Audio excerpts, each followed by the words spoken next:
नमस्कार दोस्तों, मैं हूं डॉक्टर सीता गुर्जर और आप देख रहे हैं हमारा चैनल सोशल वर्क एजुकेशन।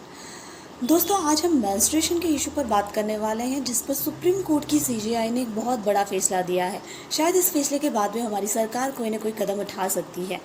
तो दोस्तों, मेंस्ट्रुएशन को लेकर आप सभी जानते हैं कि आज भी हमारे समाज में इस विषय पर लोग खुलकर बात नहीं करते हैं।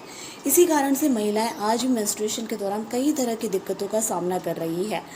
भारत जैसे देश में जहाँ एक और बहुत तेज गति से विकास हो रहा है, वहीं दूसरी ओर एक बहुत बड़ी आबादी ऐसी है जिसके पास में मेंस्ट्रुएशन के दौरान आवश्यक ज़रूरी चीज़ें खरीदने के लिए भी पैसा नहीं है। आज भी महिलाएं पीरियड्स के दौरान सिर्फ कपड़ा ही यूज़ करती है।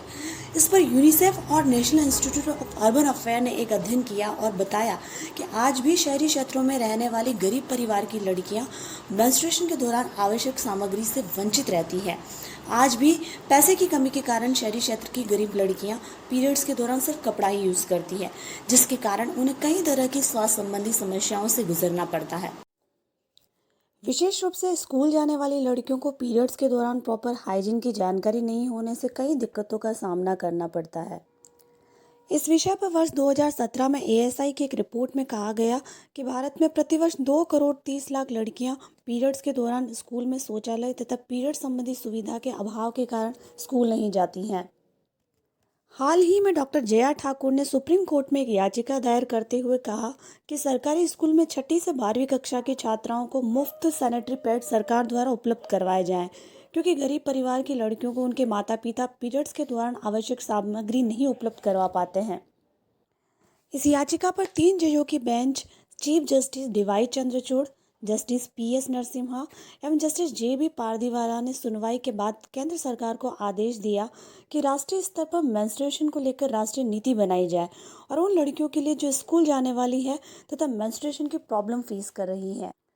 साथ ही सुप्रीम कोर्ट ने केंद्र सरकार के साथ राज्य सरकारों तथा केंद्र शासित प्रदेशों को भी आदेश दिए हैं कि वे सभी केंद्र सरकार को अपनी नीति संबंधी सूचना भेजेंगे ताकि स्थानीय जरूरतों के अनुसार कार्य किया जा सके। साथ ही राज्य तथा केंद्र शासित प्रदेशों को यह भी निर्देश दिया है कि वे अपने स्कूल में महिला शौचालय के रेशो को भी बताएं। साथ ही स्कूलों में सस्ते सैनिटरी पैड्स के लिए वेंडिंग मशीनें भी उपलब्ध करवाएं। इस संबंध में सुप्रीम कोर्ट ने सभी राज्यों और केंद्र शासित प्रदेशों से 4 हफ्तों में रिपोर्ट बनाकर सचिव स्वास्थ्य मंत्रालय को देने के आदेश दिए हैं। तो दोस्तों, इस आदेश के बाद निश्चित रूप से हमारे देश में मेंस्ट्रुएशन को लेकर पॉलिसी का निर्माण हो सकता है तथा लड़कियों एवं महिलाओं को सुरक्षित तथा गरिमा के साथ मासिक धर्म का प्रबंधन करने में भी सहायता मिलेगी। लेकिन दोस्तों, भारत जैसा देश जो शिक्षा एवं प्रौद्योगिकी में बहुत तेज गति से आगे बढ़ रहा है, लेकिन मेंस्ट्रुएशन को लेकर आज भी हमारे समाज में शर्म, भेदभाव और छुआछूत वाली सोच के कारण महिलाओं और बालिकाओं को कई तरह की शारीरिक और मानसिक वेदनाओं को सहन करना पड़ता है। इस विषय पर समाज में जागरूकता कार्यक्रमों की आवश्यकता है। लोगों की मेंस्ट्रुएशन को लेकर सोच को भी बदलने की आवश्यकता है।